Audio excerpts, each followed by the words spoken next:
Hey guys, it's Will. It's Hong Kong Cinema Appreciation Society. Welcome back to the channel. Thank you for joining us today. If you're new to the channel, hello, hi, thank you for finding me. If you could subscribe and like and comment and all that fun stuff that YouTubers always say, because it really does help. And I know I sound like a broken record, but it really does help. So what are we here to talk about today? I am here to talk about Days of Being Wild. This film was released in 1990 and it is the second film from Wong Kar-wai. He wrote it and he directed it. And I have right here the World of Wong Kar-wai box set from Criterion. Here you see the packaging you maybe heard so much about that people really seem to have a problem with. That honestly I've grown to really like as I've been watching this set. And like, I don't know, it's like a ritual, you know, like taking the movies out and getting through this and then getting to the films, which are here, and I'll show them to you in a second. So what I'm going to do is I'm going to talk about the movie just briefly if you're unfamiliar, and then I'm going to talk about the release. I'm going to talk about the how it looks, and I'm going to talk about the bonus features on here, and then I'm going to give you my impressions of this film. This film I'd only seen once before. It was about 2005, I think, that I saw it. It's 15 or 16 years ago. And so kind of just my impressions upon rewatching it, and rewatching it in the context of also having just watched As Tears Go By, which is Wong Kar-wai's first film, which is also in this set. The other thing I will say, actually, I should mention two things. One, it's very bright in here. The sun is kind of coming right at me, and I'm sweating a little bit, so if I look like a stuck pig in this video, you know why. And also, I am currently awaiting a root canal update on my tooth drama. If you've seen other videos in which I mentioned that, I don't know which order we're going to release this in, so you might be hearing this before you actually hear the origin of the story. But I'm in a lot of pain, and this whole side of my face is kind of like throbbing. And so, yeah, I'm going to try to get through this video coherently and touch upon all the points I would like to touch upon. So I'm going to show you, first of all, just the space that this occupies in the box set. So here's the book. And as I mentioned in the As Tears Go By video, the book is not particularly substantial. I really like the book. It's very beautiful. And it's got the French fold, which means that the pages are bound in the center, but in such a way that you have images in between the pages. So there's like film stills.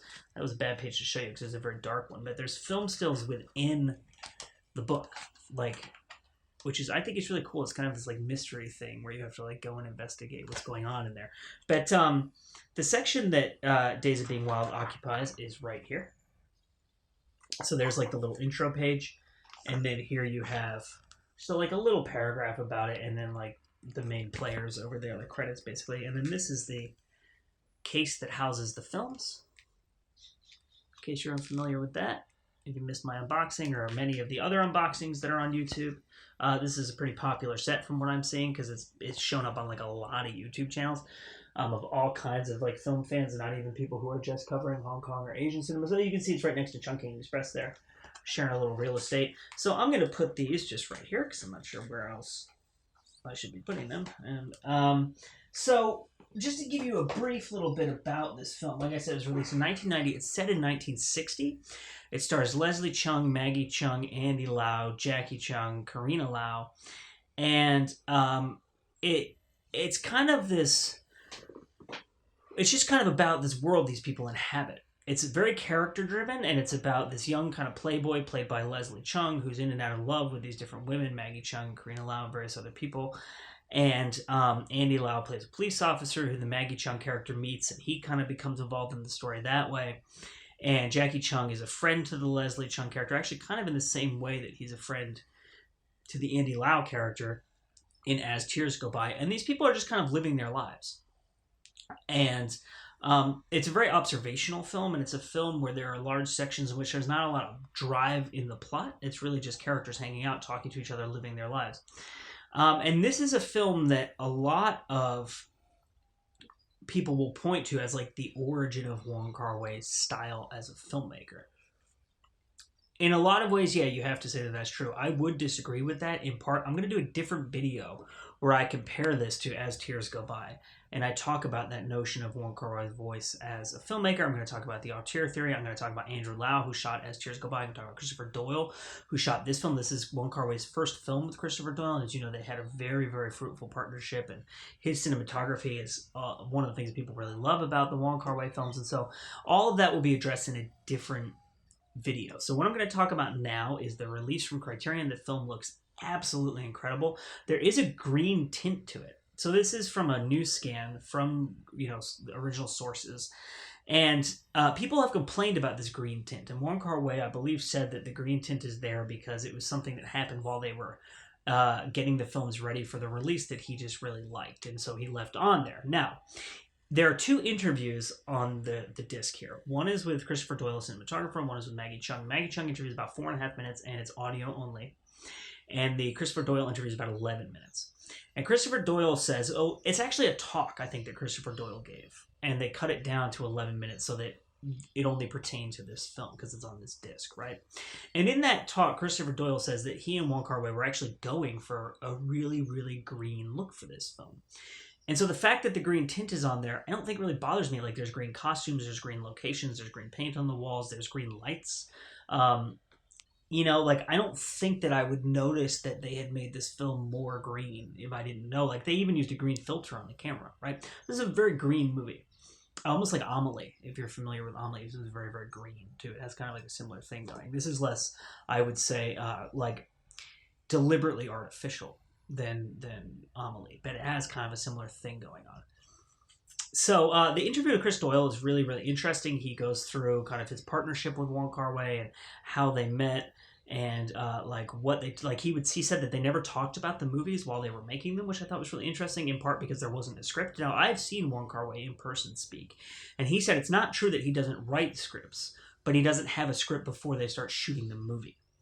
He's writing stuff on the day, kind of, you know, or like the night before, so that they're ready to shoot the next day. And he actually also talks about something similar in an interview I saw about As Tears Go By. So that seems to be his method of working.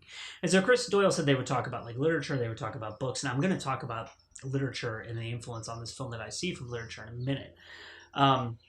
But it's a very interesting interview, and he goes through like different shots in the movie. Like the famous Steadicam shot from this movie was actually the first time that he had ever operated a Steadicam. So that I thought that was really interesting. And various stuff like that. The Maggie Cheung interview is really interesting too, because she actually talks a lot about how this film was originally meant to be 2 different movies, and they were going to shoot them all at the same time and then edit it into 2 films, and it was going to be edited out of sequence, so it would be this massive kind of like dreamy individual piece. And the producer basically just said, you're spending too much money, you're taking too much time, I'm not going to let you finish it. And so he ended up with 1 movie. And there's an alternate cut of the movie on here. It's like the full cut from a 35 millimeter scan. You can see like the film grain on there. They didn't like remaster or anything, so it's really cool. And the intro is edited completely differently, and the ending is edited kind of differently, and it focuses on different characters, and it shows you what a different vision of this film could have been. And the reason that totally random scene, if you've seen this movie before, with Tony Leung is in there at the end is that he was originally a prominent character in the 2-film envisioned piece. And Maggie Cheung said she actually filmed a bunch of scenes with him that never ended up anywhere because they were unable to finish the 2-film version. And so I gained a lot of insight from those 2 interviews as bonus features, and to have that second version of the film and see a different vision of what the film could have been is really, I think, really, really great. And I think more than As Tears Go By, this really feels like a standalone Criterion release. Now, As Tears Go By, I absolutely loved the film. I did really like the supplements that are on there, but there aren't a lot of supplements on there. I feel like there could have been a little bit more. This really feels like Criterion was focusing on this title to put some effort into it, to put some pizzazz into it, to make it like a feature of the set. So welcome back for part 2 on my video on Wong Kar-wai's Days of Being Wild. As you can see, I'm outside now. It was really sunny in that study, and it's getting kind of hot. And like I said, I kind of have like a whole side of my face hurting from my need for having a root canal pretty soon. And I just couldn't do it. I was like, losing my concentration because I was getting so hot in there. You might hear some dogs barking because there are some dogs running around in the yard. But I've got my coffee and I've got my notebook. And I thought, what the hell? Let's just go outside and let's finish this video. So in this half of the video, I'm just going to give you basically my impressions on this film upon revisiting it. And there's a helicopter going over it. It's pretty noisy out here. So hopefully we can get through this. Upon revisiting it, and actually I think that's an airplane. And upon really kind of digging into it for the first time and watching it in reference with As Tears Go By. And I also watched Ashes of Time after I watched the film before I recorded this review. So Like I said, one of the things that people really point to about this film is that they think that it's the beginning of Wong Kar-wai's voice as an artist, as a filmmaker. That's like kind of the prominent critical narrative on this film. And it's easy to see why people think that, right? You see a lot of the themes that come up again in his work, which is loneliness and yearning and a desire for something that you maybe can't find or don't have within the characters. You have the voiceover, which is very prominent in his work, from the different perspectives of the characters. You have time as a really major theme in this. You see a lot of clocks in this movie. You hear a lot of ticking clocks. There's a lot of concern amongst the characters of like feeling like time is running out, or maybe their time has come, and the timing of why they're doing what they're doing and how it affects who they are as people and stuff like that, right? Um, and there's in terms of the themes, there's also very much like a prominent emphasis placed on wildness, right? Which this makes sense because it's in the title, right? Days of Being Wild. And I think to a degree you have this in Chungking Express and Fallen Angels, but I think it manifests differently. And what I mean by wildness is kind of like wildness of emotions, like the untamed heart, the untamed desire. And there's a prominent shot in the beginning of this film that's the kind of the title card shot with this really lush jungle in the Philippines. And you have a section of the film that takes place in the Philippines, and the Philippines is this very like vibrant, vivacious, very lush, very beautiful place that's like exploding with life that I think mimics the internal lives of the characters in the same way. If you've seen Ashes of Time, I think the same way the desert does that in Ashes of Time. In the Hong Kong sections of the film, it's just constantly raining, and rain is very sensual, and it's very tumultuous, and it's very tempestuous, and it also gives rise to life, right? And so I think the weather in this film is a theme that indicates the internal lives of the characters and their desire to just, I think wild has multiple meanings here. It means the wildness of nature, the wildness of the human heart that echoes nature, the wildness of life in general, and also kind of like the wild actions of some of the characters. I think the Leslie Chung character in particular. But you see these people really just wanting to live life. They want to have sex. They want to have relationships. They want to fall in love. They want to fight with people. They want to drink. They want to just go crazy, and they want to just burst out and live. And they can't. There's something preventing them from doing that, except for eventually they find ways to do that, right? Another really interesting prominent theme that I noticed here is family. So the Leslie Chung character and the Andy Lau character are almost in a way doppelgangers, because they both are where they are in their lives because of their relationships with their mothers, and they're very different people. And you see that like the family that you come from and the traditions that you're that are given to you and the way that you are raised kind of leads your path through life, if you will, right? And how much the past affects you going forward, right? And so, talking about theme, I want to touch upon what I think is the primary major innovation of this film that I think really separates it from As Tears Go By, which came before, and that is narrative, right? So as I said with As Tears Go By, huge influence of Scorsese, I think, on these Wong Kar-wai films. You really do see it in this movie, with the criminal underworld and with the kind of the playfulness of it, the liveliness of it, the spark of the characters, and the violence. There's violence in this movie. There's a scene where Leslie Chung is beating this guy up, and it kind of reminds me of like Goodfellas or Mean Streets or something like that. And there's a scene at the end of the film, which I won't spoil for you, but if you've seen the movie, there's some violence at the end too, and that kind of reminds me of Scorsese as well.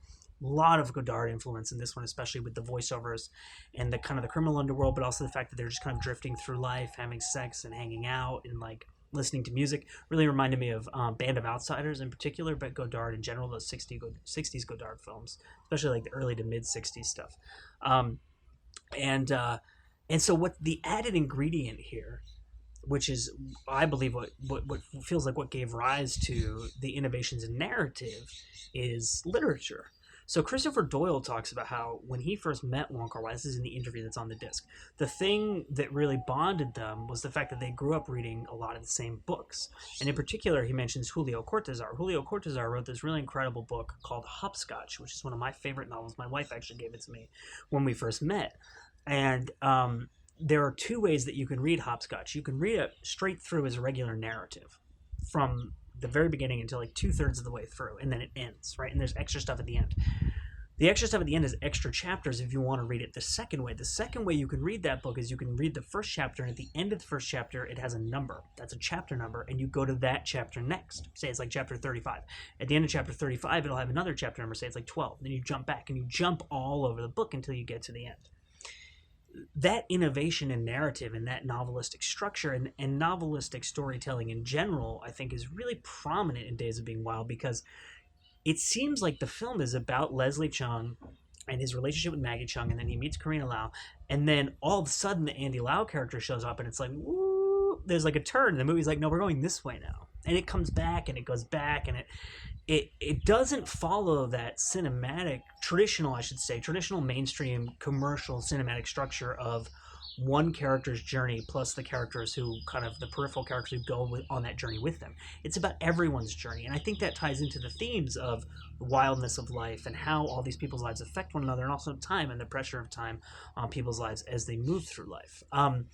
And you know, the Leslie Chung character also, he really reminds me of one of these almost like self-destructive nihilistic heroes from these like turn of the century, like 19th to 20th century novels. And the one that comes to mind to me is The Lost Domain or The Lost Estate, or however you would translate that, the French coming of age book. I know that's not a great example, you know, but like those kind of like explosive heroes who hated the traditional structures and dictates of society, and so in order to live almost destroyed themselves by pursuing things that were against what they were supposed to be doing, you know, and like wanted to like go out in a blaze of glory, like live fast, die young, like that whole ethos. And there's a very prominent literary quality to this, and I think that's really interesting because it's one medium influencing another.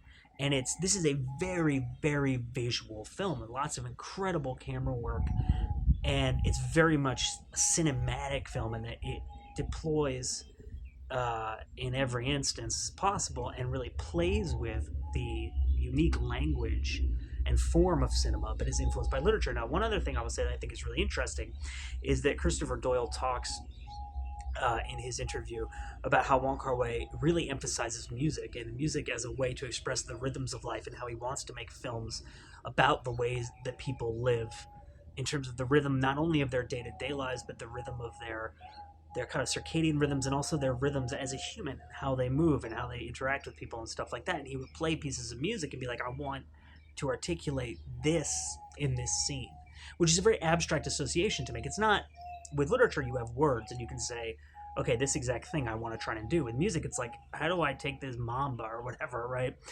and translate it into something cinematic? And that's really interesting to me. But I do see that in As Tears Go By. It's just they're working in a different time period and with a very different type of music in popular culture, so the rhythms of the film are very different, but they are still there. So I'm going to do another video, like I said, where I talk about As Tears Go By and Days of Being Wild together, and really kind of like compare them and talk about the notion of the auteur theory and things like that. I'm just going to peek at my notes. These are all my notes here for this video. I'm just going to peek and see if there's anything prominent that's worth well, one thing that's interesting about this film, if you like facts, is it took over a year to make, because it was really, really hard to find locations in Hong Kong that still looked like the 60s in 1989, 1990 when they filmed this. And so Maggie Chung talks about that in her interview, where like they'd filmed for a bit and then Wong Kar-wai would be like, we gotta stop, like I don't know where to shoot this next scene. Then he'd have to go all over the place trying to find somewhere to shoot the next scene, which I thought was really, really interesting. But yeah, I mean, that pretty much touches upon everything I have here. So my name is Will. This is Hong Kong Cinema Appreciation Society. If you like this outdoor location, drop me a comment and let me know. I know it might be too loud to film out here regularly, but I need to get out of that room for a minute. So thanks for watching. We will see you next time.